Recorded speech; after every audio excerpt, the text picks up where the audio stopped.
Hey family, it's your sister Jocelyn here, and I want to welcome you to another episode of Faith on the Journey. And for those of you who are joining us for the first time, we are a place that you can turn to strengthen your faith, heal your heart, and find a sense of community. And we do this in a number of ways, such as offering trauma healing groups that provide you with a safe space to share the burdens of your heart while gaining a deeper understanding of the ability of God's Word to heal. We also offer biblical counseling, where a faith partner walks alongside of you to help you renew your mind, endure times of suffering, and release the grip that the past has on you. Information on all of these resources and so much more are available for you on our website at faithonthejourney.org. Again, that is faithonthejourney.org. Now for our broadcast for today. We wanted to have an important conversation about a subject that is often stigmatized and hidden in the shadows, which is why many of us are struggling with this issue in silence. Today, we are talking about mental illness, and seeing that the month of May is Mental Health Awareness Month, I wanted to bring a guest on the show who not only is a powerful advocate for mental health awareness, but she has also lived it. Erika Kendrick is an acclaimed author, a national speaker, and a mental fitness expert. She earned a psychology degree from Stanford University and an MBA in marketing and international business from the University of Illinois. She has been featured on stages and television networks across this country for the work that she's done around the issue of mental health. But what impressed me the most about her is her testimony of faith and how she did not allow her diagnosis to stop her from living out her calling. I hope you enjoy this interview as much as I did. We want to get into your mission, but before we do, I want to make sure our guests have, our listeners, get a chance to learn a little bit more about your backstory before you got to that life-defining moment. So tell us about your upbringing and childhood. Well, I'm a Chicago girl, born and raised. Yes, and I grew up here until I went to college. I'm from the south side of Chicago, and I attended Catholic school from daycare all the way to 8th grade, and then Jesuit high school through senior year. So, my faith was part of kind of my upbringing since, I guess, kindergarten, if I'm being honest. And then I left Chicago and went to Stanford for college, for undergrad. And after that, I came back to Chicago for a while. I've always loved this town. I've always loved the people, the community. And a big part of it for me was the idea that you can go back home. Because I left after a while and moved to New York City for about 10 years, and then to LA, to Santa Monica for 10 years, and then I came back home. I mean, you can always come back here with the love, the food, the culture, the love, the food, the food. The food, girl, yes. Come on now. You have reached so many people with what you do, and so I'm very excited to get into your work as an author. But before we get into that, I want to talk about everything before that led to your journey, because this show is called Faith on the Journey for a reason. And we want to help people to understand it takes you going through some stuff sometimes to get where God is calling you. So, you talk about in your book, which I love is your backdrop. I got my copy, copy people, okay. So, Who Moved My Happy? I loved how you introduced your book and your workbook, because you told a glimpse of your story, and I was pretty moved by it, because you brought us into the moment in which you were first placed in a psych ward. Yes. And how intense those emotions were, and I just want you to share with our listeners that experience. Can you talk about that? So when I was in college, my sophomore year, I was unsuccessful in an attempt to end my life, and the pain that I was going through on the inside, the internal excruciating pain, and the voices that I was hearing drove me to that point of no return. And because of stigma, I hadn't really been sharing what I've been going through pretty much on a regular basis. And that's feeling empty and helpless and hopeless, feeling inadequate, not being able to focus or concentrate, highly irritable, very distracted, and then the excessive crying bouts. So I was struggling with a lot of depression. I was struggling with a lot of anxiety and bipolar disorder, none of which I'd been diagnosed with. And my mom's a therapist. I've been in therapy since I was in the 3rd grade, when the voice in my head told me to jump out of Sister Joyce's 2nd-story classroom window, and I listened and I did. Therapy was always like ingrained in me. It was just kind of part of our lifestyle, but I was still too stigmatized to really share my authentic truth. And so that holding back, suffering in silence, that is ultimately what led me to attempt to take my life when I could have been getting the necessary help that I needed. So I make it my mission to create safe spaces so that people can have these life-saving conversations. But my mom had to fly out to California, bring me home back to Chicago, and they placed me in the psychiatric ward under suicide watch. And it was an incredible experience, because I like to say that I was set free for the first time. Because the reality is that if there's a name for this thing they diagnosed me with, then that means that other people have it. And and it's not so much misery loves company as much as it is I can have hope that there is some sort of long-term recovery plan or some sort of management plan or treatment plan that will set me on the path of healing and wellness. And it's not a linear journey, but being in the psych ward really introduced me to who I am, and gave me this very concrete understanding that fitting the circle of me into the square of life is going to be a lifelong challenge. And so yes. And I appreciate you talked about how being able to name it and understanding that you weren't alone is huge. And so what could be a debilitating, and I'm using this word loosely, diagnosis for someone, you found that to be liberating. And can you talk a little bit more about that?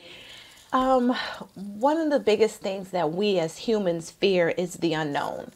And in understanding that if it's unknown to you what you are going through, that can be crippling. Just the fear of that, like, what's happening to me? What is this thing going on in my head?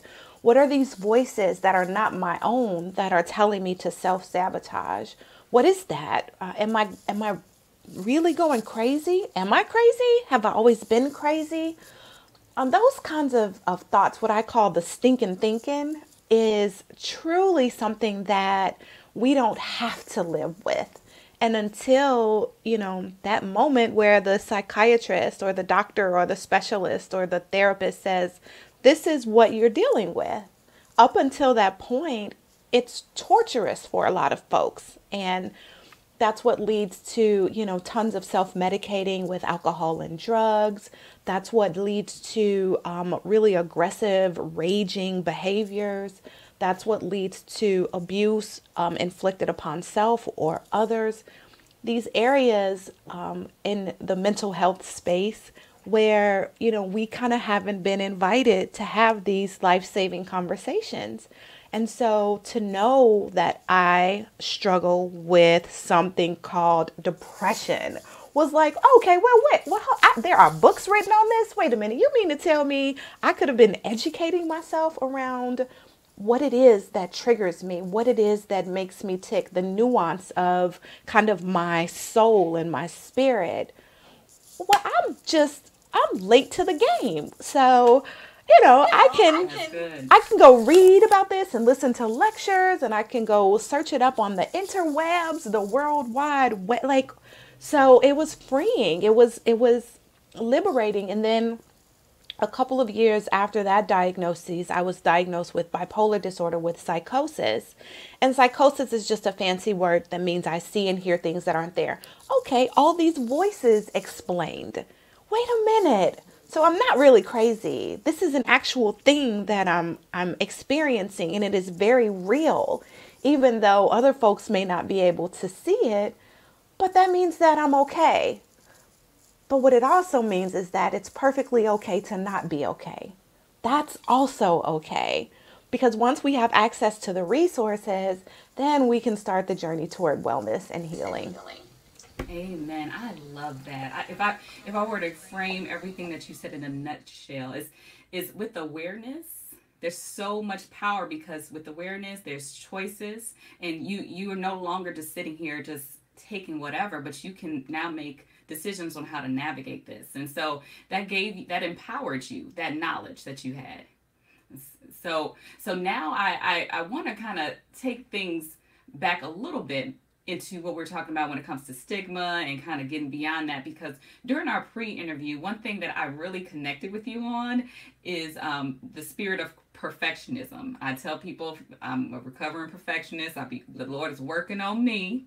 But with that, I know that was something that you always found yourself kind of working through as well. You had to have this image, you had to look like this. And so I'm curious as to what was your process in getting this understanding of the diagnosis, and then being okay with sharing it with others to get to the point where you are today. What was that process like for you so that you weren't ashamed of it anymore? Well, like I said, it was not linear. So that's critical for folks to really understand and embrace, is that it takes time to accept that this thing is, a part of your makeup. And accepting it is hard for Black and brown folks because we're not having conversations around it, because it's just not historically something that we've been, given a seat at the table to have programming around, or budgets around, or resources around. And so it's not linear. For me, I think it took maybe 7 or 8 years before I could just wholly say, I am challenged with depression. And being able to tell Black folks that I was bipolar, well, that took another, 30 years. No, I'm just kidding. Not that long. But I mean, like, you say bipolar. You, right? I'm 46.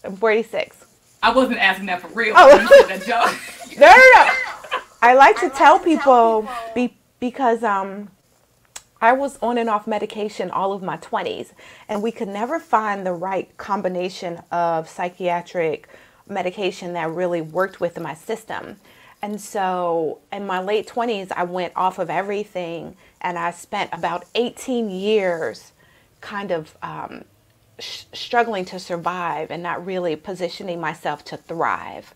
And then when I went back on meds after almost 20 years, that's when folks are like, wait, how old are you? So I always say, like, I'm 46. And it wasn't until, this point that I said, I'm going to try medication again, because I had a friend that I trusted who worked in psychiatry really encouraged me. And it was one of the best things I could have done for myself. And I got really lucky. Well, I guess lucky after 20 years, if you want to call that luck. But I take one pill for my bipolar disorder every day. And when I say a game changer, my entire life has turned around, my entire life. And so it's like I have air now. And then there's this little support net under me. So if I fall, I'm always there being caught, and in a very safe, responsible way. But your earlier question, what was that process like? So stigma is very real in the Black and brown communities. So anybody out there saying, oh no, we talk about this all the time. Well, you are in the minority, unfortunately. And so as a result, embracing this part of me was not easy. My mother blamed herself, and so there was a lot of guilt there. And then my father was in complete denial. And I was somewhere in the middle, like having a private celebration around it, even though I wasn't ready to embrace it yet. Just knowing that this thing is very real, and that that's okay, even if I'm not quite ready to shed the stigma layers, that was very freeing. And so I think after about 10 years, I could have the conversations with people where I could teach them about what this thing is, this mental illness thing. And then 10 years after that, I really started focusing on me and not so much other people and trying to help them understand it. I had to figure out what what I call now my mental fitness plan was going to look like. And that took a lot of time. And then I had about 10 things that I have to do that I walk away with. And all that's in the workbook. That's how the workbook was birthed. But so that's 20 years right there. 10 years figuring it out. 10 years trying to help other people understand it, 10 years of in and out of therapy myself, not embracing my truth. It was very challenging, often very hard, because I was kind of doing it on my own. There weren't folks around me who looked like me and walked like me and talked like me who could say, hey, I struggle with something similar and it's going to be okay. So taking your quote, "It's okay not to be okay." Yes, you show that. You demonstrate how you had to work through it yourself, and then you began to take this painful situation and move it towards purpose, right? And so I want to talk more about that. I want to talk about now that you are in your fabulous 40s. You are doing so much like around this issue. So talk to us about that. Okay, yeah. So I was actually, I had wanted to do this teaching program called Teach for America for many years. And then finally I said, okay, now is the time. I'm done with my book tours. I'm going to do this program. And it's a 2-year teaching program where you give back to underserved, underprivileged communities. And my second year, I was just losing it. The paranoia had hit an all-time high. And I was very, very distracted, and I couldn't concentrate or focus. And it became a struggle to like get out of bed, and it became a struggle to take a shower and get my lunch together. And so around that time, Robin Williams ended his life. And then folks started reaching out to me because they really, I don't know what it was about him, but they really wanted to understand this thing. And there had been an article in the Chicago Tribune about me. And so folks were saying, you know, I remember that article. Can you talk to me about what this is? Like, what is this thing? And how does one begin to think about suicide?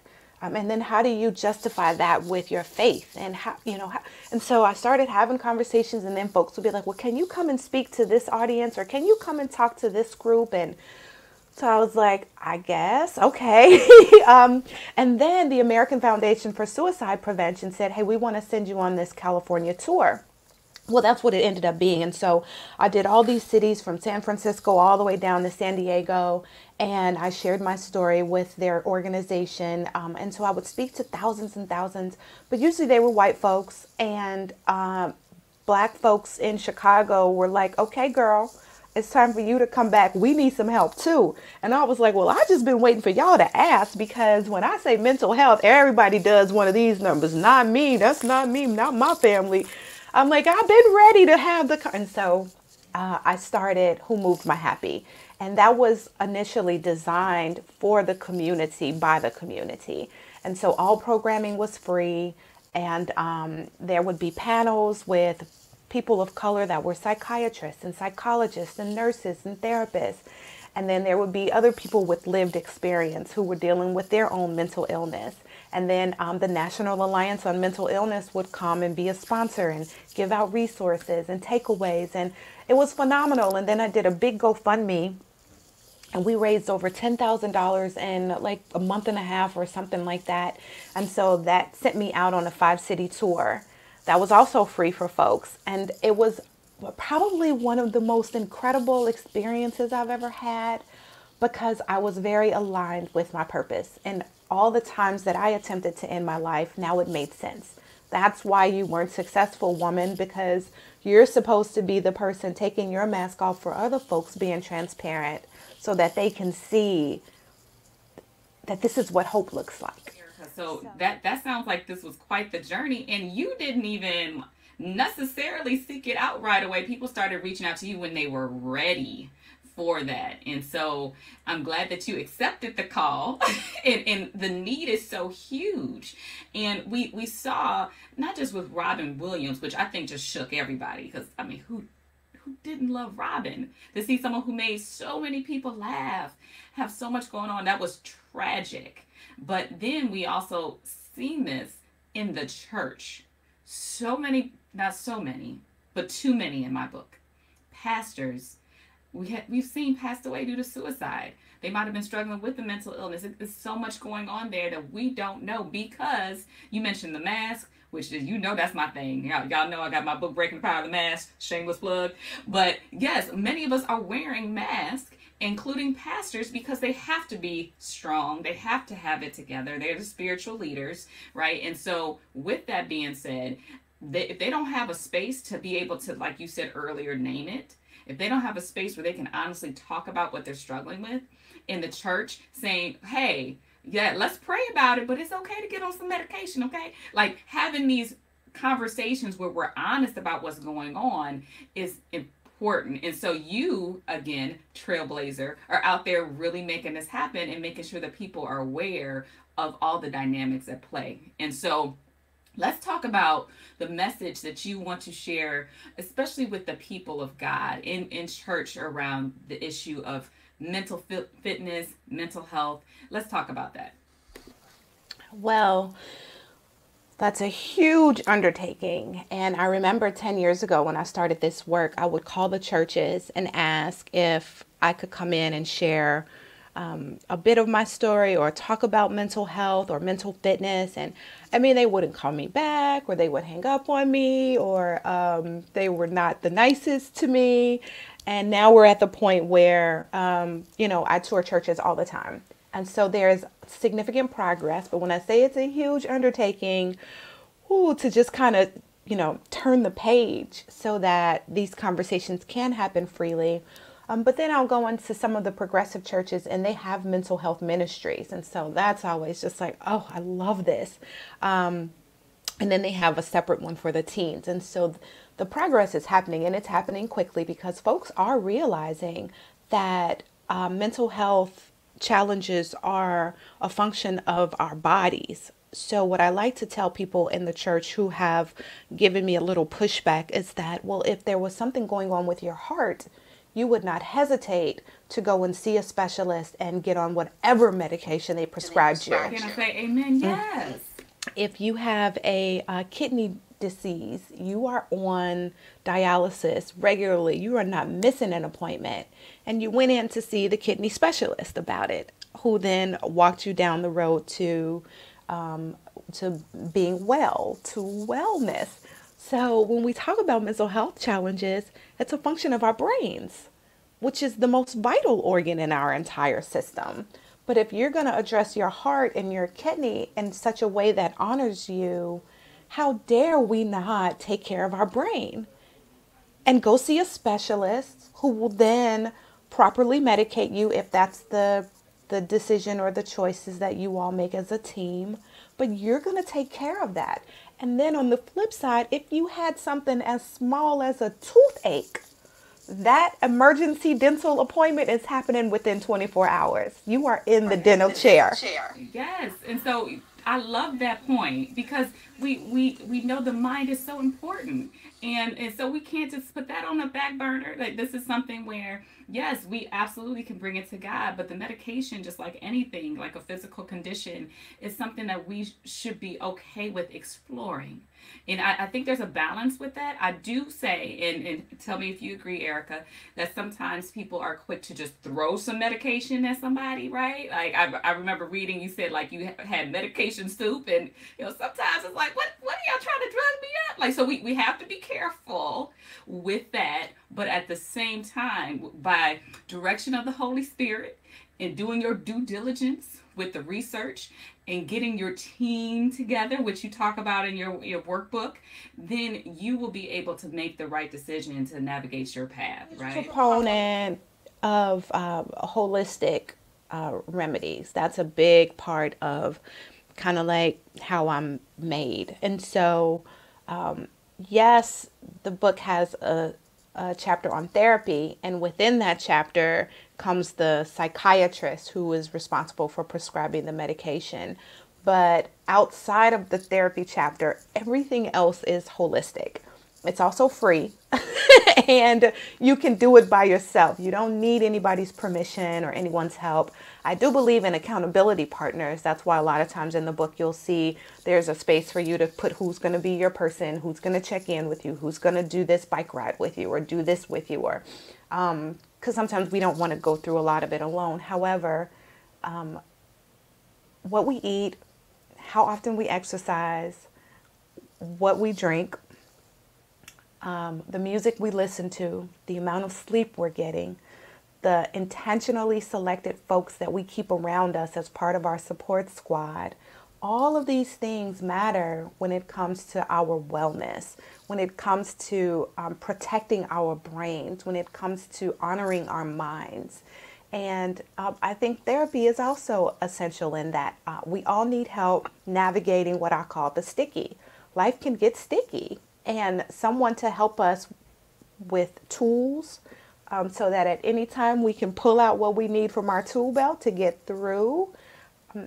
That's something that can be a real game changer. I also really appreciate you talking about the people that we surround ourselves with. Your inner circle is key, because sometimes, bless their heart, sometimes people say some stuff and you be like, oh, and they don't know any better, but they're really not helping your condition or your mental space, right? And so having the right people around you and being okay with, positioning certain people in your life at a distance sometimes when you need that space to work through your own, I think is important, what you say.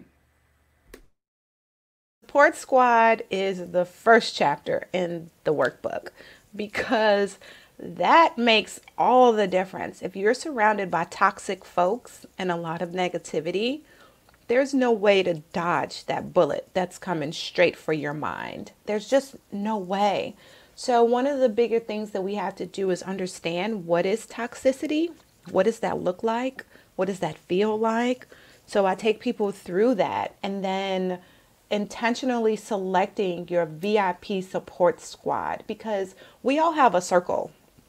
And that's what we've called it for generations. So I just call it your circle. But the kids may call it your crew, your fam, whatever. But it's the circle you have that you've pretty much probably had for a lot of your life. And folks in the circle could be like your mom or grandma or Nana and them. It could be cousin Ray Ray and Pookie. It could be, your next door neighbor from growing up. You guys stayed in touch. And oftentimes it's just a function of time and history. But everybody in that circle is not healthy for you. And so when you build your support squad, it's perfectly okay to take some folks from your circle who love you unconditionally and who hold you accountable. But it's also necessary a lot of times to look outside of that circle and find folks that you wouldn't have considered to nurture a relationship with, because they are going to be really good for you. When I tour and I'm doing seminars and workshops, we get to the support squad part. That's generally where I get a lot of tears, because people come to the realization that they don't have people like that in their lives. And it's a really tough pill for people to swallow. I mean, older adults all the way down to like middle school kids, and then everybody in between. And it's like, dang, okay, I really got to get on top of that and start identifying people to begin to nurture a relationship, to get to the loving me unconditionally and holding me accountable. But for folks that are challenged with anything, and that could be stress, that could be peer pressure, it could be abuse, it could be domestic, sexual, it could be substance, any kind of abuse, NAMI has a free helpline with trained therapists that I work closely with programming, that are there to get you connected with resources outside of them, or to talk you through whatever you need in those moments. They also have support groups that are free. I do not believe in walking this road alone. I just don't. I didn't have to. I didn't have people that understood around me, but I had like my mother and my friends who had been Girl Scouts with me since we were brownies. Like these were people that were there, even when they didn't get it, even when they told me to just shake it off, or to just get over it, or to sleep it off, or pray it away, or come on over for Sunday dinner and eat it away. They were doing the best they could from where they were. And I respected and appreciated that, but I wasn't alone. So NAMI has phenomenal support groups. They also have groups for families who are impacted by their loved one's mental health journey. And so that's really helpful for the caregivers, because they need to be educated as well as the person in distress. And so, I believe that that's probably my favorite resource of all. And then I've worked closely, like I said, with the American Foundation for Suicide Prevention. And then on social media, I'm always asking for a therapist for someone, because people now come to me in my messages and say, okay, my 12-year-old needs a female therapist. Geography doesn't matter. We're going to do it virtually. Or she needs to be Black. She needs to be between the ages of 20 and 40. I mean, they get real specific now. And I'm like, I love it. I love it. And so I'll post it. Okay, y'all, I need this, this, and this. And then they'll send me all kinds of referrals. It's become such a beautiful thing, sharing the resources. So A, they're there. So that's first of all. And then B, we're doing advocacy work and activism to keep the resources in our communities. And then C, we're connecting people with those resources, which is huge. But yeah, my website has some of that good stuff. And on social media, I'm always talking about it. And in the back of the workbook, there are some other resources. There's a section of the workbook called brain pain disorders. And okay, it's not my favorite part of the book. I always try to say, okay, well, I love the journal pages with the starter sentences, or I love where I share my story, the memoir part, or I love that. I don't know what my favorite part is, but the brain pain disorders part is so important, because I list the 4 most common mental health challenges, and then what the signs and symptoms look like, but then also what the treatment options are for those specific disorders.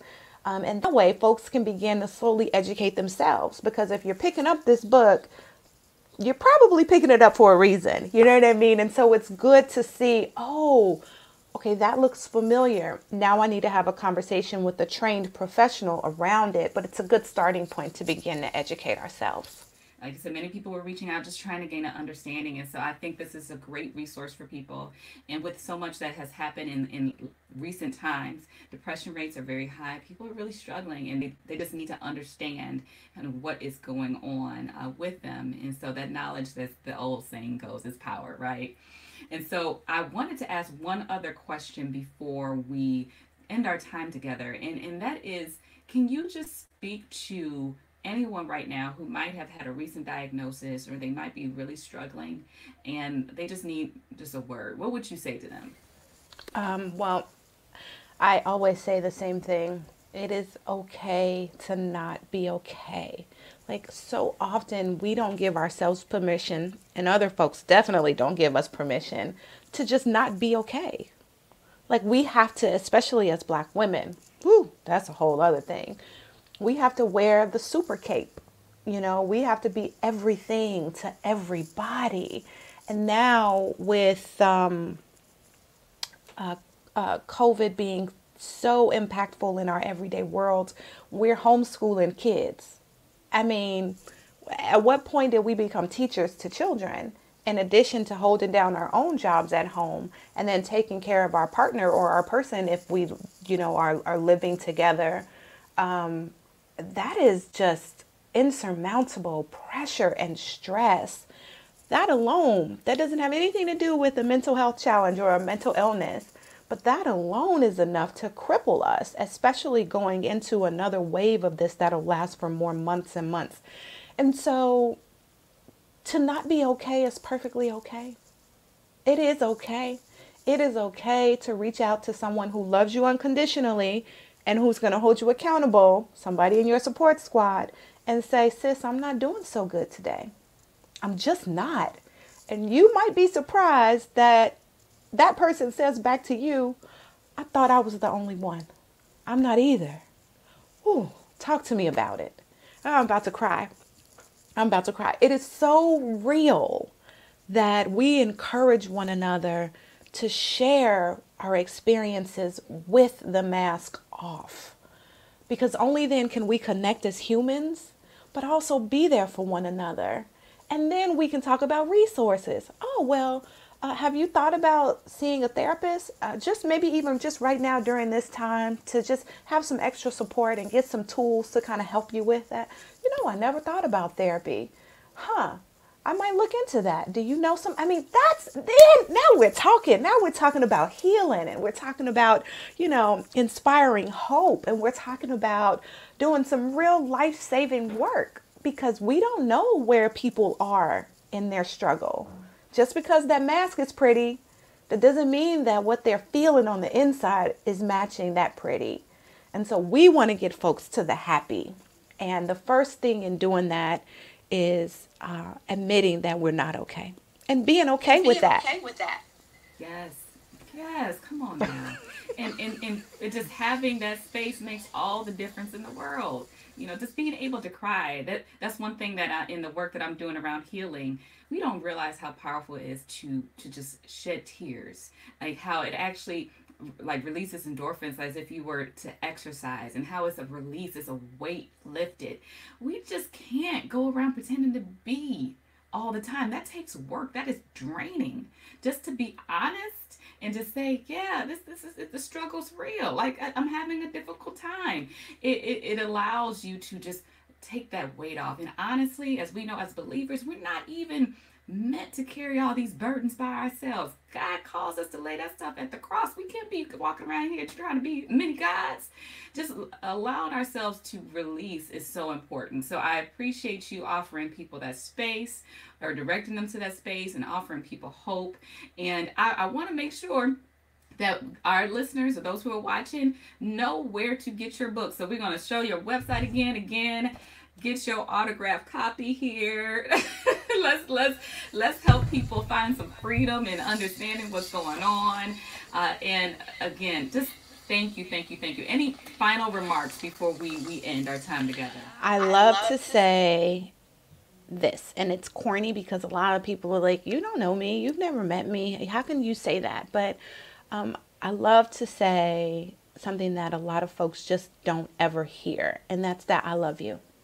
I love you, I love you, I love you, and I don't have to know you to love you.